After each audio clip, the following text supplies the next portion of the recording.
Thank you so much. Very, very happy to be here. I've met some of you before, but probably maybe two-thirds I've not met. So let me introduce myself to those of you that I've not met. My name is Marshall. I'm from a small town called Valley Station, Kentucky. I went to school in Indiana. I got a PhD at UCLA. I was a college professor and dean when I was very, very young. Then for the past 41 years, I've done three basic things. One, like today, I give talks or teach classes. So I love speaking and teaching. I travel all around the world speaking and teaching. I've been to 102 countries, and on the American Airlines alone, I have over 11 million frequent flyer miles. So I am a mega flyer. Have any of you seen the movie before called Up in the Air with George Clooney? Have you seen the movie? I have the card. I have that card. And this always happens to me with the card, especially with women. I show them the card. They always say the same thing.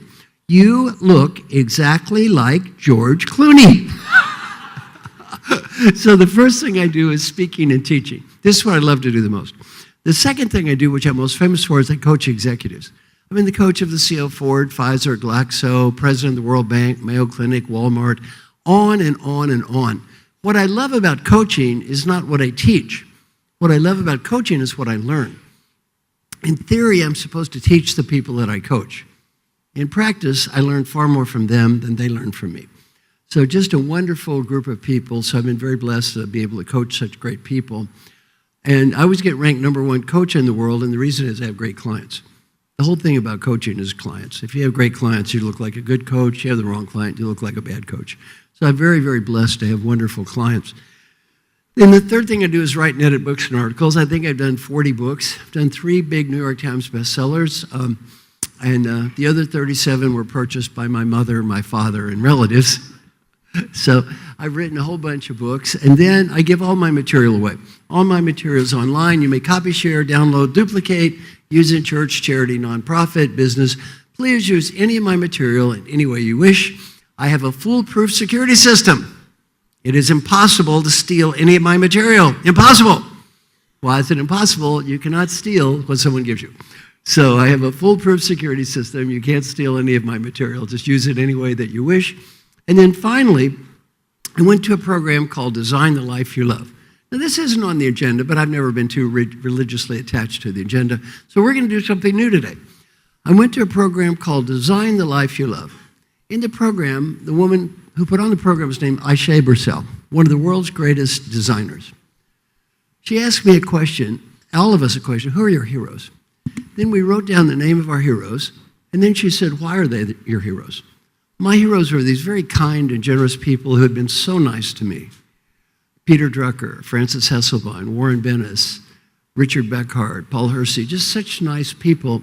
And she said, why don't you be more like them? I thought that's a nice idea. I decided to adopt 15 people, teach them everything I know for free. And the only price is when they get old, they had to do the same thing. I made a little selfie video and put it on LinkedIn. 30-second video. It said, my name is Marshall. I got ranked #1 leadership thinker, #1 coach, #1 book. I'm going to adopt 15 people. I'm getting old, teach them everything I know for free. And the only price is when you get old, you have to do the same thing. I thought maybe 100 people would apply. It turned out to me the most widely viewed video in the history of LinkedIn. Over 16,000 people applied for adoption. So I've now adopted, thank you. Yes, now I've adopted about 150 people. And we had over 2,500 applicants just from India. So what we're doing now is we're adopting 100 people just from India. So our first session is coming up Monday and Tuesday. We have 25 wonderful people we've already selected.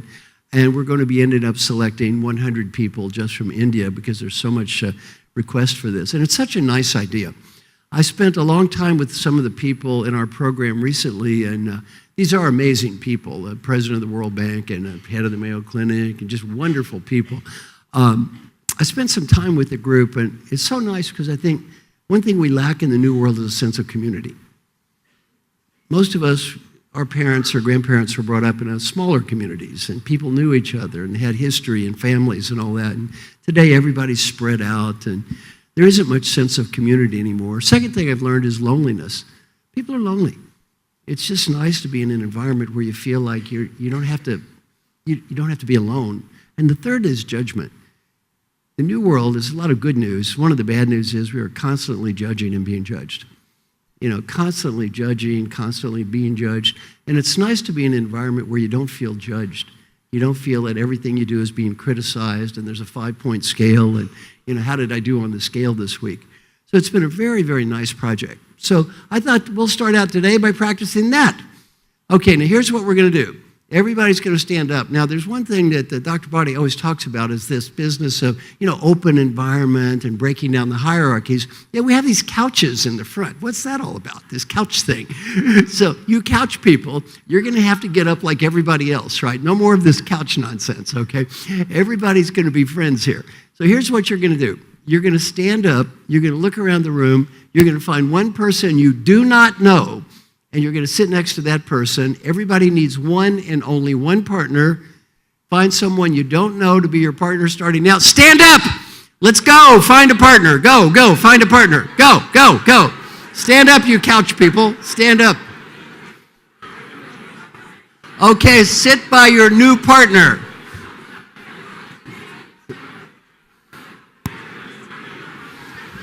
Okay, sit by your new partner. Sit. Oh, look at you. You got to sit on the couch. It's good. Sit down. Just kidding. Sit by your new partner. Sit. Sit by your new partner. We all need a partner. As Mick Jagger said, because we all need someone we can lean on. Okay, does everybody have a partner? Shh. Now, we're going to practice peer coaching. Shh. Quiet. In peer coaching, you are not here to judge your partner. You are not here to critique your partner. You are not here to put your partner down. You are here to help your partner. I want you to shake hands with your partner and say, partner, my name is, I'm here to help. Go, shake hands with your partner. Shake hands.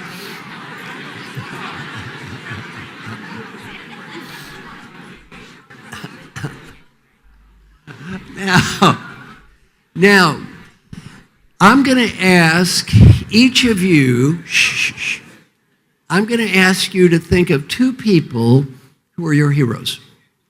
2 people who are your heroes. No cell phones. Bad couch people. Very bad couch people.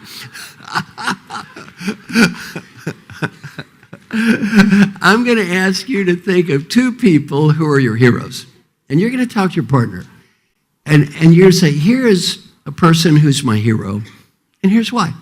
And then your partner's going to say, here's a person who's my hero, and here's why. And then I'm going to ask each of you to say, what is maybe one change I can make in my life to be more like this person who's a hero to me? And I will say, obviously, this exercise changed my life. I mean, a large part of my life now is spent on this project, which came from this exercise. So for me, I just speak personally, it's a very helpful exercise. Now, let me talk about the term hero. Your hero doesn't have to be someone perfect. Many people who are my heroes, they had some pretty bad negative flaws as well. It's okay. They don't have to be the hero because of everything they do. They may be the hero because of part of what they do. And that's okay. We're all human here. None of us are going to have a hero here that's perfect. Your hero could be a real person or a fictitious person, someone you read about in a novel. It could be a living person, could be a person who's no longer living. Your hero could be a family member, could be a friend, could be someone you've read about, someone you know about. You just get to pick any hero you want to pick. So you're going to say, here's 2 people who are my heroes, and you're going to talk about each one separately. Here's the first person, here's why this person is my hero. Here's the second person, here's why this person is my hero. Then your partner's going to do that as well. Then you're going to say, moving forward in my life, here's a change I can make so I can be more like this person who's a hero to me. And for me, the reason I'm doing my project of adopting people, it's really acknowledgement of the people who are heroes to me. My friend Paul Hersey, my old mentor, one of my heroes, had a great quote. He said, it is very easy to look tall if you stand on the shoulders of a giant. It's very easy to look tall if you stand on the shoulders of a giant. So without those people, I wouldn't be who I am. So this is in thanks for them, all those things that they did to help me. And the other thing is, as long as I'm alive, they're alive. As long as I'm alive, they're alive. So a nice thing about these heroes is, as long as you're alive, they're alive. Talk to your partner. To your marks, get set, go, go, go.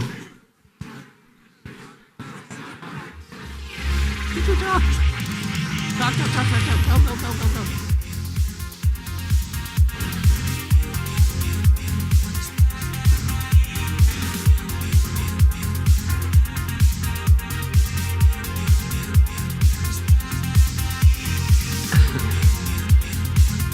So who's one of your heroes?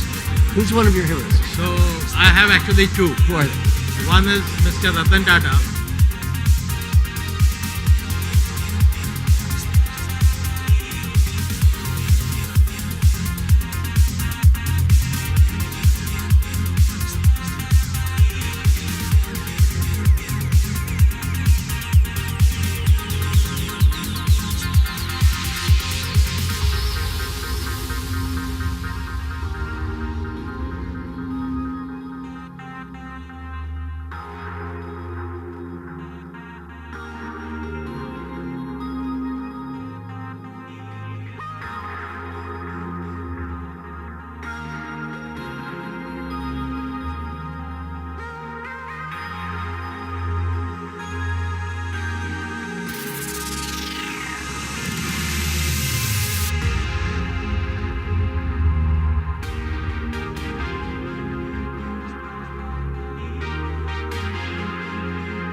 So we need to talk.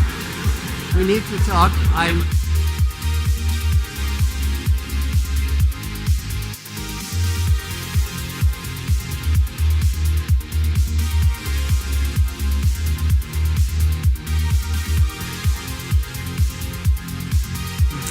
Okay, one more minute. Keep talking. 1 or 2 minutes. Hello, my name is Havovi Patel. Nice to It's see an you. honor to meet you. Thank you so much. Morning, I'm Urmila from NBCC.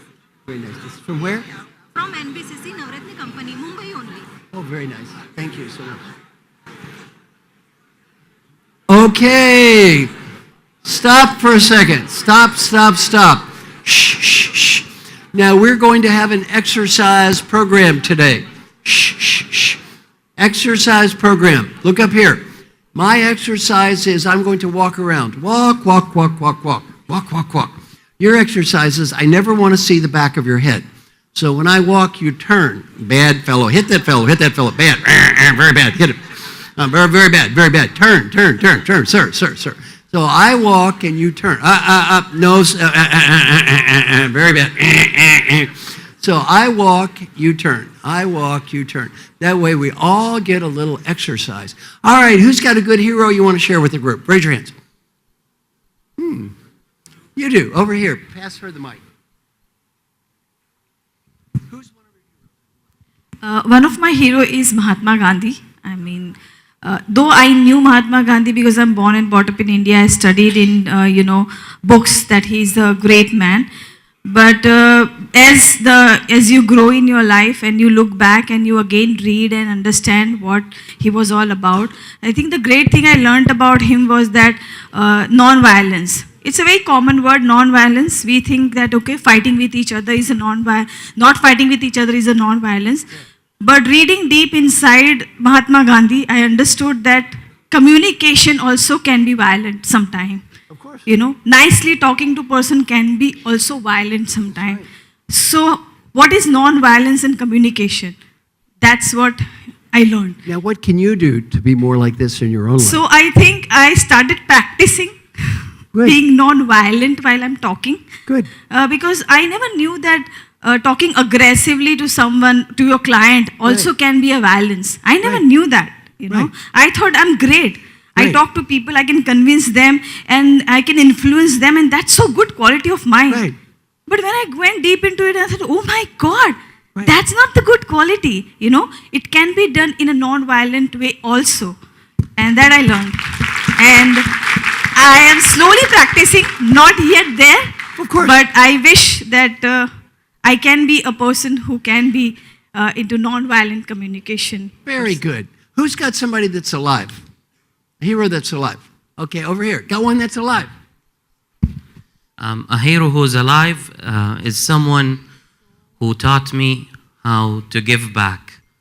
Someone who's living what he says, and he's adopting people around the world to give back as well. So I started doing something similar back in Saudi Arabia by having a community for HR people to share knowledge with each other. Thank you. Who else has got a hero that's alive? Okay. Can you send this to her?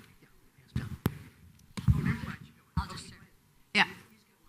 Oh, it's okay. My hero is really my father. Very good. He's alive, but he's suffering from cancer at the moment. Yes. He hasn't been the perfect father or husband to my mother. Yes. But what stands out about my dad is his extreme positivity. And being a workplace happiness person, Yes. he reminds me what it is to be happy and how to be positive and optimistic in the world. With what he's going through and the pain, Good. he still sees everything so good and so positive in the world. So he's my inspiration How in could that. you change? What can you do to be more like him? So what I can do is every time I'm facing any kind of anxiety of any kind, I just need to remember him.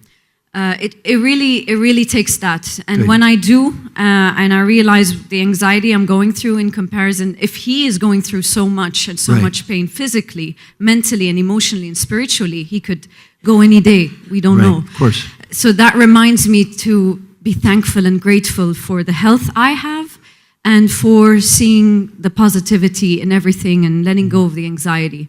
So yeah, so it's just a matter of practicing that awareness and remembering his journey. It's really that. Very good. And another nice thing is I have a general motto of life. When I meet someone, is my life better off or worse off because of this human being? And if the answer is my life is better off, whatever real or imagined sins they may have committed, let go, let go, let go. And as you said about your father, nobody's perfect here. Nobody's perfect. Last time I checked, nobody's perfect. So very important to forgive people for being humans and forgive mommy and daddy for not being the perfect parent. And a harder one, forgive yourself for not having perfect parents. Many of us have never forgiven ourselves for not having these perfect parents. So very good to forgive them for being human and also to forgive ourselves. Nobody has perfect parents here. Certainly my kids don't. So it's very good to forgive yourself. Now on this exercise, I have an assignment. How many of you did pick at least one person in the exercise who is alive? Many of you. Okay, here's what I want you to do. I want you to contact that person. I want you to contact that person, and here's what you're going to say. You're going to say, I went to this little program, and there was a speaker, and he asked me who my heroes are. And one of my heroes is you. I want to say, here's why you are a hero to me, and here's why I mentioned you, and I want to thank you for being a hero to me. Now, imagine someone sent you that letter. How would you feel? Very, very touched. Wonderful. So this is a great gift that you can give to someone else. A great gift. And obviously you think they deserve it or you wouldn't have brought up their name. It's a great gift. So let's hear it for everybody's good heroes. Yay.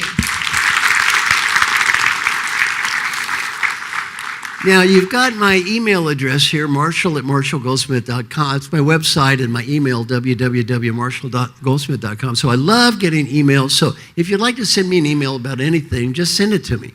Now, let's talk about what I'm going to do today. I'm going to do a couple things. One, I'm going to cover kind of the basics of what I know. Some of you have been to my sessions before, so you probably heard that. On the other hand, many of you haven't. So I'll cover that. And then we're going to spend the last half of the program just doing Q&A. So I want you to be thinking about any questions. Obviously, I can't answer questions from everybody. We'll spend a half hour or so, and I'll answer as many questions as I can. Now, I was interviewed in the Harvard Business Review and asked a question. What is the number one problem of all the successful people you've ever met? And as I look into your eyes, I sense the problem in this very room. Yes, I feel many people in this very room may be afflicted with this disease. What was my answer? Winning too much. Now, what does that mean? If it's important, we want to win.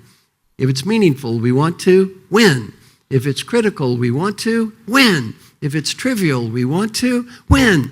And if it's not worth it, we want to win anyway. Winners love winning. In the game of life, you're all winners. If you weren't winners, you wouldn't be sitting here. It is very difficult for winners not to constantly go through life winning. Now, I'm going to give you a case study of winning too much that almost all of my clients fail. And I will predict almost all of you will fail this case study. When I say fail, you will fail yourself. You will say what I did do is the opposite of what I know I should have done. Case study number 1. You want to go to dinner at restaurant X. Your husband, wife, friend, or partner wants to go to dinner at restaurant Y. You have a heated argument. You go to restaurant Y. It was not your choice. The food tastes awful and the service is terrible. Option A, critique the food. Point out our partner was wrong. This mistake could have been avoided had only you listened to me. Option B, shut up. Eat the stupid food, try to enjoy it, and have a nice evening. Now, what would I do? What should I do? Almost all my clients, what would I do? Critique the food. What should I do? Shut up. How many people in the room, please raise their hands, have ever critiqued the food before? Hands in the air. Yes, a room filled with food critiquers. I have a question. Was that smart or stupid? It was stupid. I'm going to help you. It was very, very stupid. Stupid is the right answer. Stupid. And as stupid as that was, yes, it was stupid. I'm going to give you an example now that is so hideously stupid, it'll make that one pale by comparison, and I will predict at least half of you have done this. Case study number 2. You have a hard day at work, a hard day. You go home. Your husband, wife, friend, or partner is there. Your partner says, I had such a hard day today. I had such a tough day. And we reply, you had a hard day. You had a hard day. You had a hard day. Do you have any idea what I had to put up with today? Do you think you had a hard day? We are so competitive, we have to prove we are more miserable than the people who live with us. I gave this example to my class at the Dartmouth Tuck School of Business. A young man in the back raised his hand. He said, I did that last week. I asked him, what happened? He said, my wife looked at me. She said, honey, you just think you've had a hard day. It is not over.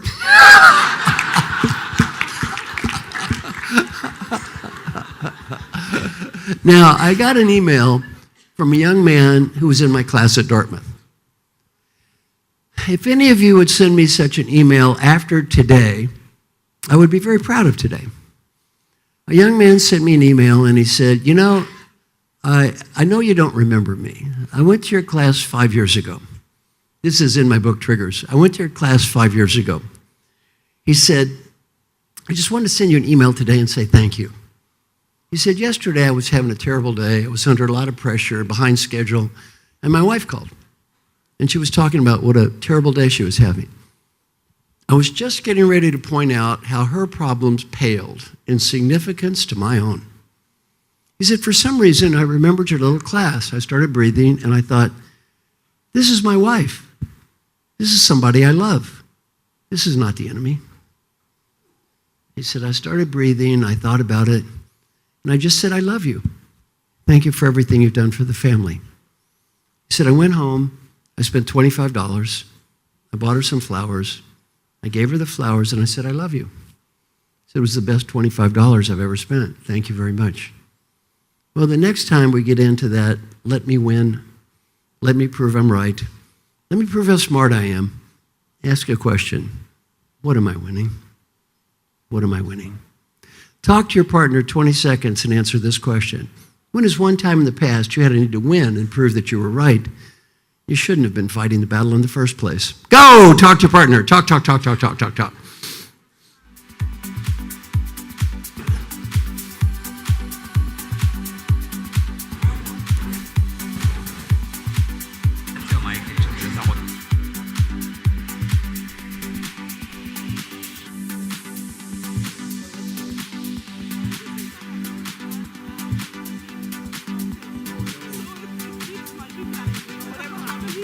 Exaggerate and say, no, yours is this, mine is even worse.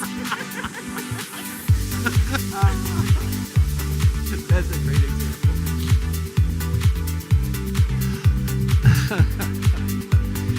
Okay, stop. Now, next classic challenge of smart, successful people is called adding too much value. Now, what does that mean? I am young, smart, enthusiastic. I come to you with an idea. You're my boss. You think it's a great idea. Rather than just saying great idea, our natural tendency is to say, that's a nice idea. Why don't you add this to it? The problem is the quality of the idea may go up 5%.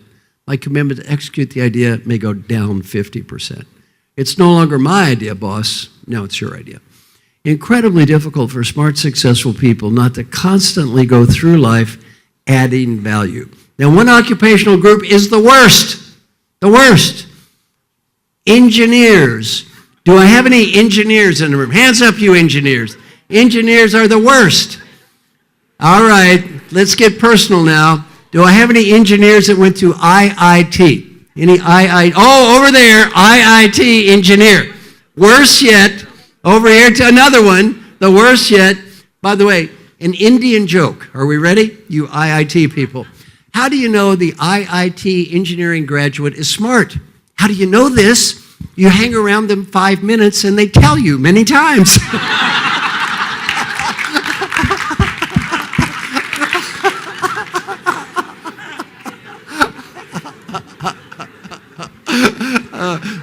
Do I have any electrical engineers? Electrical engineers.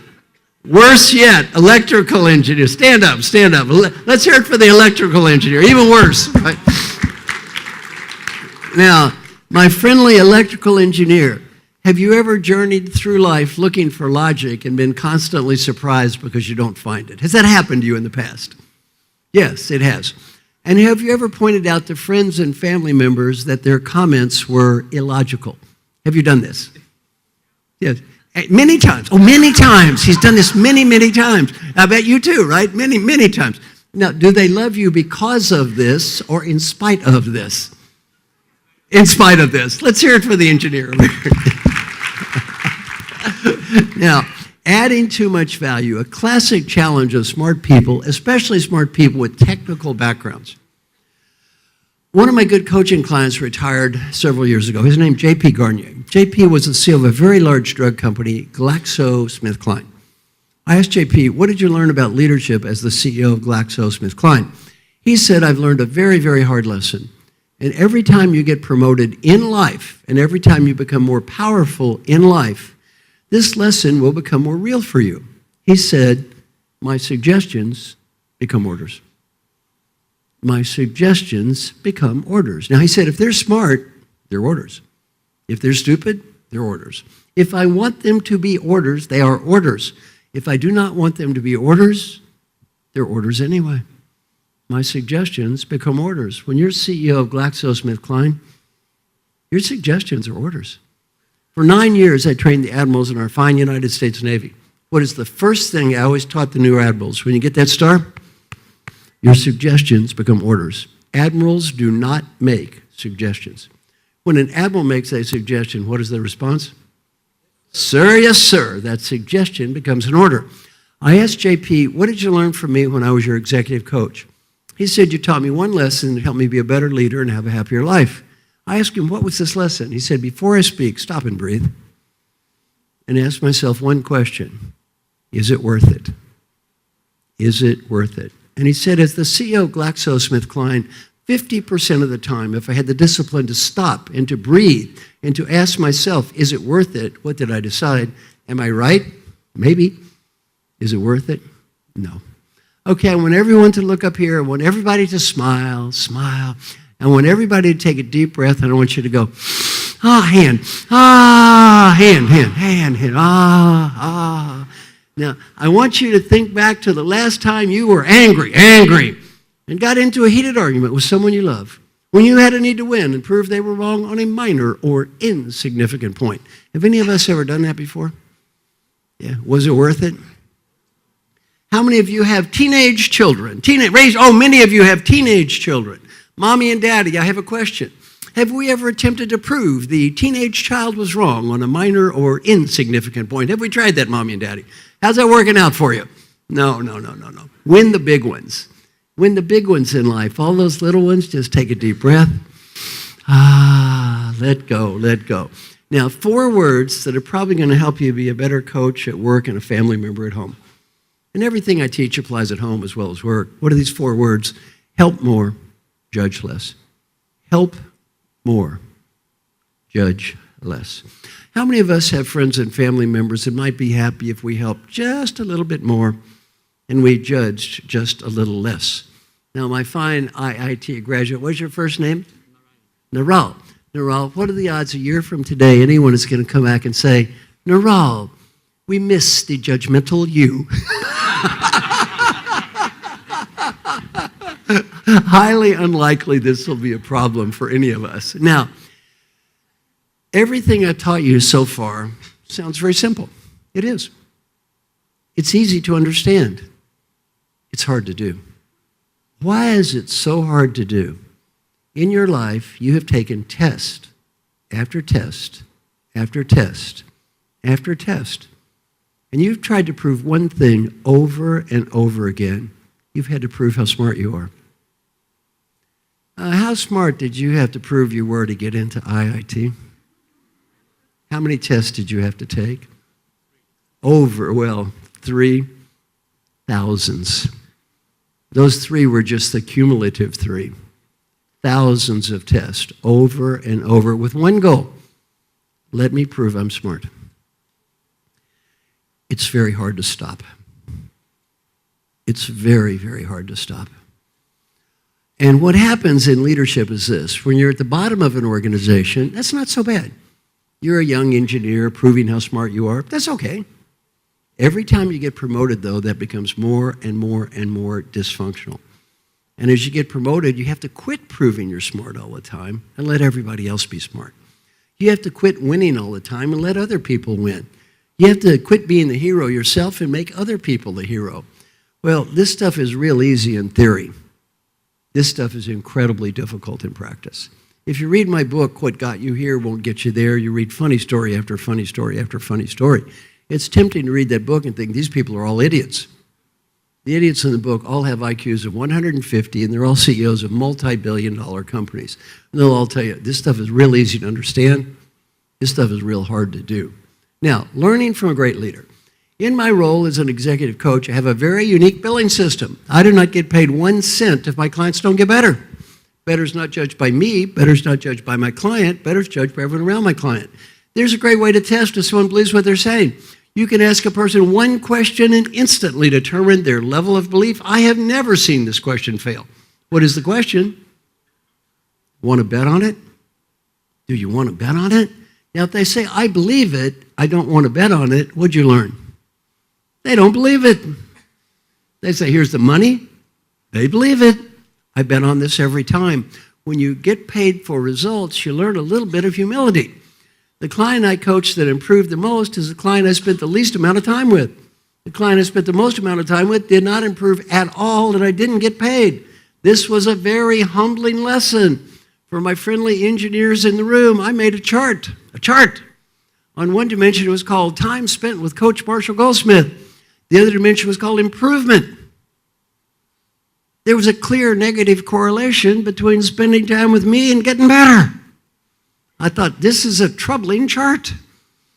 I go talk to my client who improved the most, who I spent the least amount of time with, who was ranked 2014 CEO of the Year in the United States, Fortune magazine, #3 greatest leader in the whole world, Alan Mulally.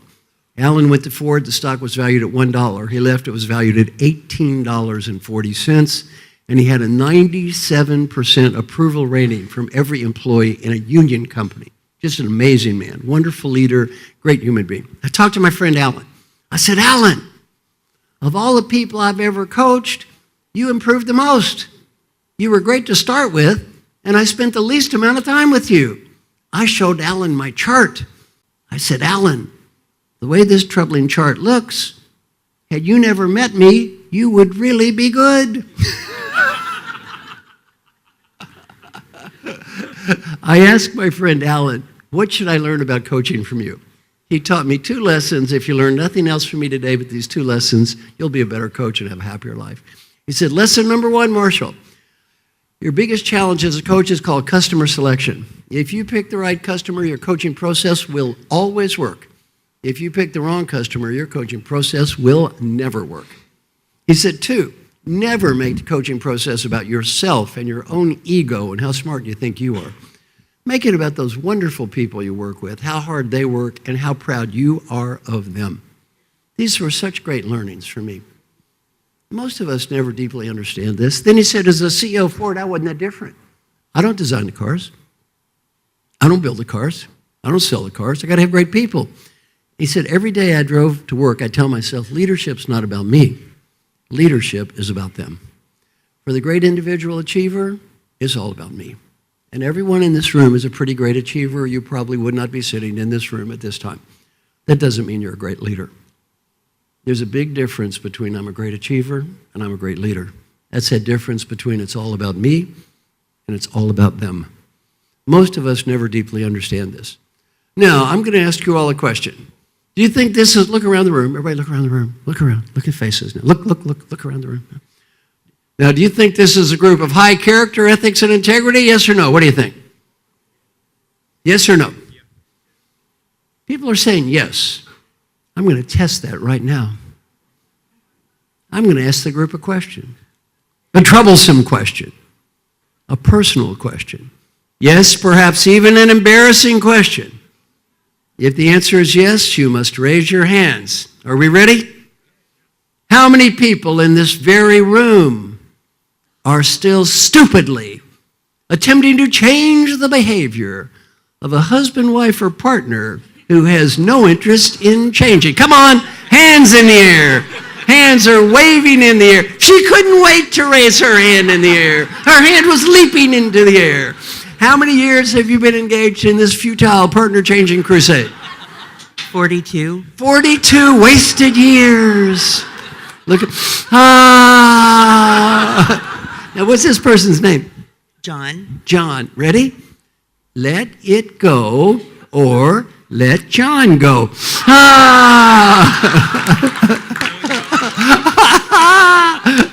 42 years. And they have you teaching a class up here. Is this correct? Now I have a second question. Even more troublesome, personal, potentially embarrassing. If the answer is yes, you must raise your hands. How many people in this very room, even more stupidly, are still attempting to change the behavior of mommy or daddy who has no interest in changing? Come on, parental change agents. Parental change. Oh, the IIT guy. They left that part out in the program, didn't they?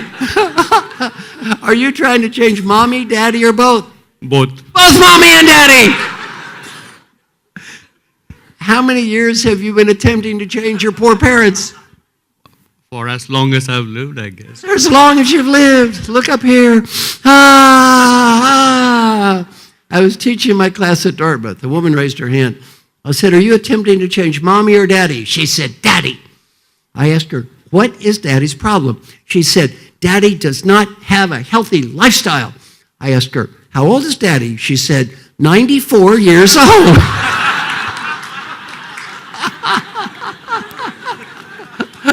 Leave the old man alone.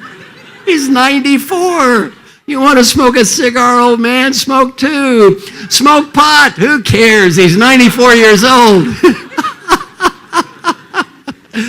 Now, here's a great lesson for coaching adults. If they do not care, do not waste your time. How much of our lives have been wasted attempting to change of successful adults that have absolutely zero interest in changing, and what is our return on that investment? And the time we waste trying to change people that don't care is time stolen from people that do care. As a coach, put your time and energy in with the people that do care. They're the ones who are going to get better anyway. And for developing yourself as a friend, a family member, as a leader, as a partner, if you don't care, don't waste your time. If you're going to get better at anything, the motivation for your improvement is going to come from one and only one place. Where's that? In your heart. If it doesn't come from in here, you're not going to do it anyway. Look at the people I coach. I can't make these people change what they don't want to change. What am I supposed to do? Shoot them, beat them up, kill them? I cannot make them change what they do not want to change. I can help them change what they do want to change. That's enough. I can't make you change what you don't want to change. If you don't change something, it's okay. Nobody made me God this week. I'm certainly not here to judge you. On the other hand, I can help you change what you do want to change, and that's good enough. Everybody's going to pick one behavior to change.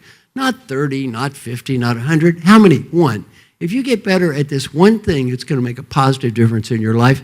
And by the way, as I've grown older, I don't even care how it makes a positive difference. Any old positive difference is good. Friend, family member, coach, worker, anything is good. I used to be a college professor. I was a dean. I was a young, gung-ho PhD, college professor dean.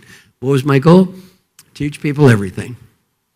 I've now had the privilege of coaching over 150 of the top leaders in this world. What's my goal? Teach people anything. I'm way over everything. Let's just go for something here.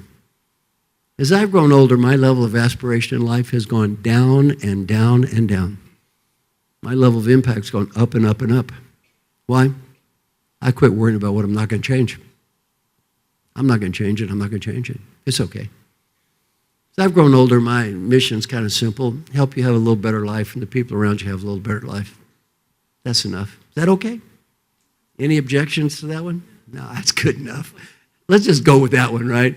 Help you have a little better life and the people around you have a little better life. That's good enough for me. So you're going to talk to your good partner. You say, good partner, here's one behavior that I want to change. And if you haven't thought of any yet, let me throw out a few thought starters. Who in the room, please raise your hand, is impatient? Who's impatient? He is so impatient, he was the first one to raise his hand. Now, what's your first name? Kevin. Kevin, would your friends and family members be sad if Kevin became more patient or happy? What do you think? They'd definitely be happy. They would be so happy, very, very happy. One night I had dinner with General Eric Shinseki. He was head of the United States Army, 4-star general. We're in a room surrounded by 2 to 4-star generals. He said, Marshall, who is your favorite customer? I said, sir, my favorite customer is smart, dedicated, hardworking, driven to achieve, creative, entrepreneurial, cares about the company and customers, great values, high integrity, gets results, and is a stubborn, opinionated know-it-all that never wants to be wrong. I said, sir, do you think any of the generals in this very room may fit such a description? He said, Marshall, we have a target-rich opportunity. Let me ask you a question.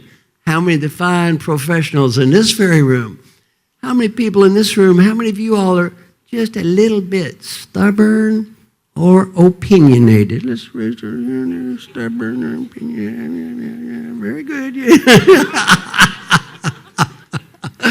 And by the way, if we're stubborn and opinionated at work, do we become excessively open-minded when we go home?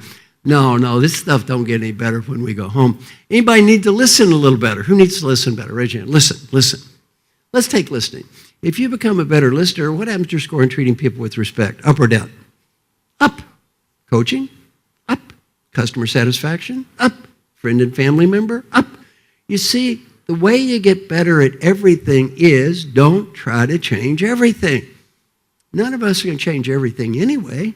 Let's just pick one thing that's important that comes from your heart and try to get better at that. That's good enough. Let's just do that. That's good enough. Now you're going to talk to your good partner.